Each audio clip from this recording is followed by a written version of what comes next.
If you are planning to put $8,000 into your TFSA in 2026, stop right now.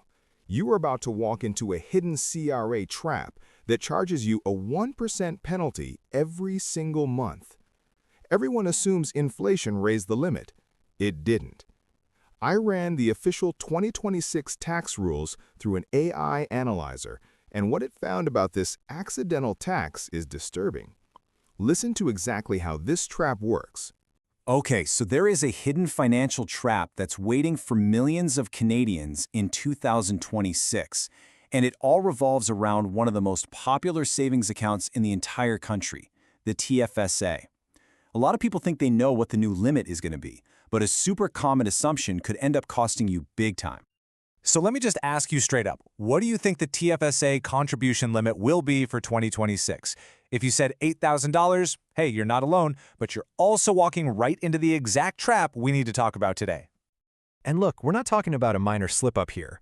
This is a misunderstanding that comes with a direct, recurring financial penalty. And honestly, it feels like it's designed to catch you off guard.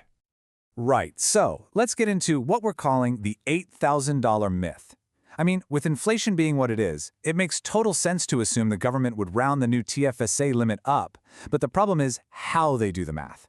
The limit only goes up in $500 chunks, and only after all the built-up inflation pushes it past a certain point. And for 2026, it's landing just a little bit short. So here's the deal. Based on those official indexing rules, the TFSA contribution limit for 2026 is actually going to be $7,000, not $8,000.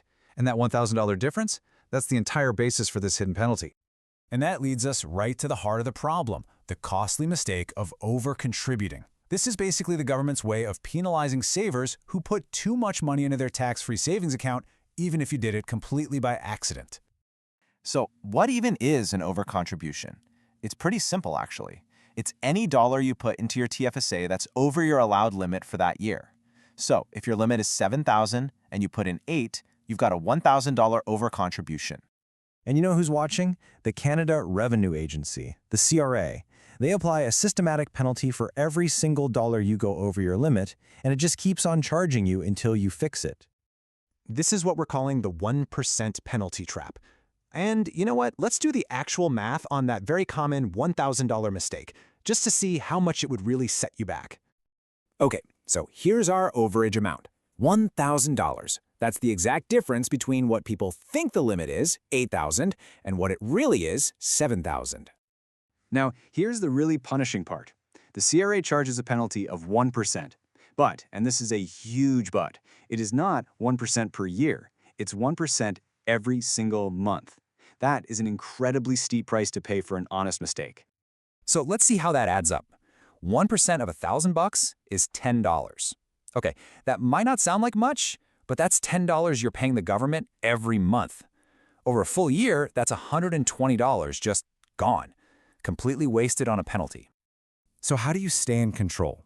Let's say you've maxed out your TFSA, but you think you might need some cash soon for, an emergency or a big purchase. There's a really smart way to play this, using a simple strategy we call the December trick. The timing here is absolutely everything. If you withdraw money from your TFSA in December, that exact amount gets added right back to your contribution room on January 1st.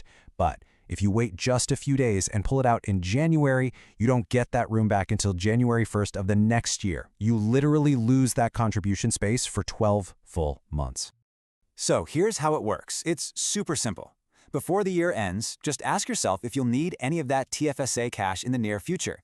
If the answer is yes, or even maybe, then you pull it out before December 31st. Then, on New Year's Day, boom, your contribution room resets and the amount you withdrew is added right back in. It gives you total flexibility. All right, so let's zoom out and see how this all fits into the bigger picture. Because avoiding these little penalties isn't just about saving $100. It's about protecting one of the most powerful wealth-building tools you've got. Get this. As of 2026, if you've been eligible to contribute to a TFSA since it first started back in 2009, your total cumulative contribution room will be a massive $109,000. That is an incredible amount of space to grow your money completely tax-free, and you want to manage every last dollar of it perfectly. So really, the crucial point is this. Knowing the correct limit and understanding these rules helps you maximize your ability to grow your money tax-free.